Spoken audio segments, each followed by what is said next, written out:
Bueno, el tema que vamos a ver hoy es la formación de compuestos inorgánicos. Y para eso tenemos que saber la diferencia, ¿sí?, a grandes rasgos, entre los compuestos orgánicos y los inorgánicos.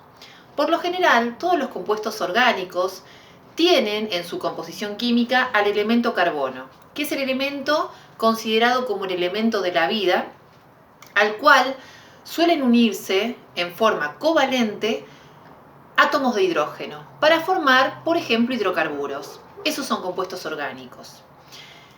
Los compuestos inorgánicos, por lo general, no suelen tener carbono, aunque algunos sí, pero no forman parte de lo que sería o de lo que fue en algún momento la materia viva. Ahora bien, para hablar de la formación de compuestos inorgánicos, vamos a empezar por los óxidos. Como le dice la palabra, todo óxido es aquel que contiene en su estructura química, en su composición, el elemento oxígeno. El elemento oxígeno es un no metal y es un gas. Y justamente tiene la función de oxidar.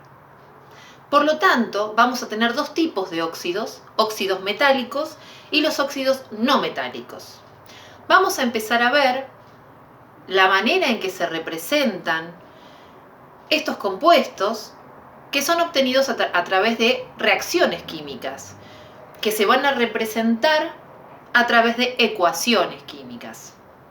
Y para eso, si bien en segundo y en tercer año se ven reacciones químicas en su definición, necesitamos siempre tener en cuenta cómo se describe esa reacción química a través de la ecuación y cuáles son sus partes.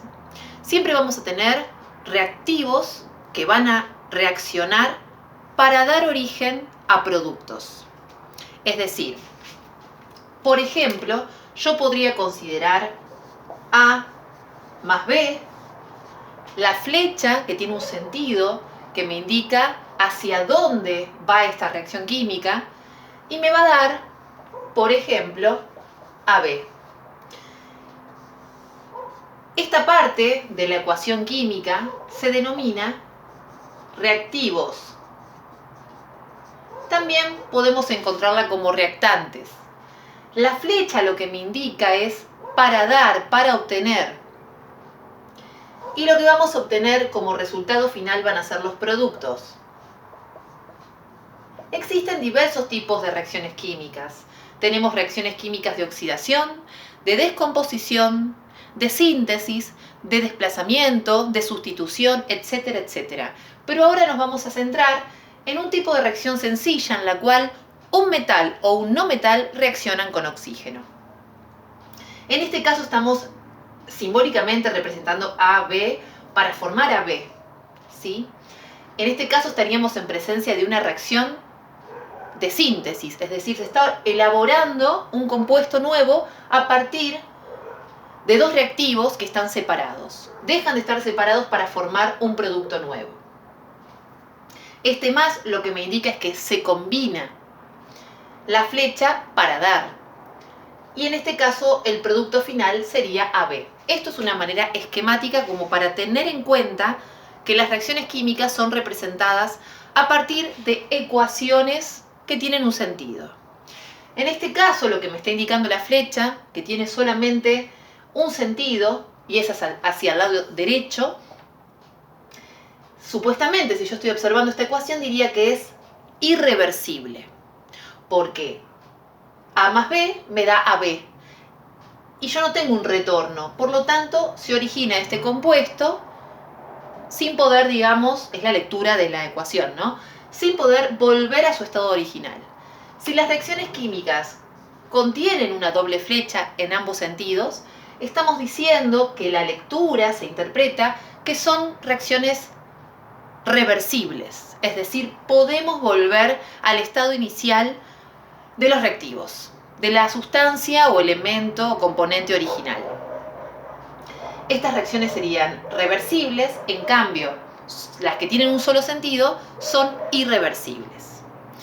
Ahora bien, nos interesa más que nada saber cómo van a estar representados los elementos, los compuestos, siempre por el símbolo químico. Siempre tenemos que tener en cuenta que los reactivos, en este caso que vamos a ver metales más oxígeno o no metales más oxígeno, me va a dar un resultado final siempre, ¿sí? Tiene que estar equilibrado. Es decir, si yo en la reacción química, supongamos, como para verlo desde el lado cotidiano, si yo tengo que preparar algún tipo de, por ejemplo, una torta, yo coloco los ingredientes, los peso y tengo determinado peso inicial en todos los componentes o ingredientes que estoy utilizando. Supongamos que toda esa suma me da 500 gramos. La llevo al horno, la cocino, cuando la retiro, la desmoldo, lo peso y supongamos que me da 480 gramos. ¿Esto qué significa? ¿Que se perdió la materia? Yo tenía 500 y ahora pasé a tener 480. No, la materia no se crea ni se destruye, sino que se transforma. Evidentemente, este ejemplo es muy grosero, es para que ustedes entiendan que siempre vamos a tener cantidades de átomos y de elemento, o sea, del elemento como reactivo, ¿sí? Que si bien me va a dar un producto distinto, va a haber una reacomodación de átomos, va a haber una ruptura y una formación nueva de enlaces químicos, pero nunca se va a destruir a la materia, ni se va a crear materia nueva. Por lo tanto, cuando hablamos de ecuaciones químicas, tenemos que hacer lo mismo. Equilibrar de ambos lados la ecuación una vez que terminamos de resolverla y de obtener el producto.